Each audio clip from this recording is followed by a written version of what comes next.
ข่าวด่วนคนลาวสื่อน้องน้ำหวานเนาะอายุ23 ปีเพิ่นได้สุกยาอีใส่รถเก๋งขามไอ้สะพานลาวไทยแห่งที่1จังหวัดหนองคายเนาะมาจากเวียงจันทน์สุกยาอีทั้งหมด 137,000 เม็ดหรือว่า139 ถุงเนาะมูลค่าก็ตกอยู่55 ล้านบาทตอนนี้ก็ถือจับกุมแล้วเนาะอายุแค่23 ปีเองเนาะ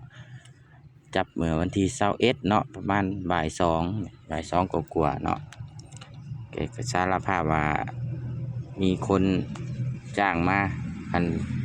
ขับรถส่งปล้นก็ได้ค่าจ้างแค่10,000เนาะมันกลุ่มบ่เนาะ10,000ส่วนเรามีคนชาวลาวนี่แหละคือกันนี่แหละจ้างมาส่งอยู่แถวตัวเมืองหนองคายเนาะแถวในตัวเมืองหนองคายแต่มีพิรุธเจ้าหน้าที่ก็เลยเข้ากวดค้นรถก็เลยเห็นกระเป๋าสูบยาอีไว้เนาะก็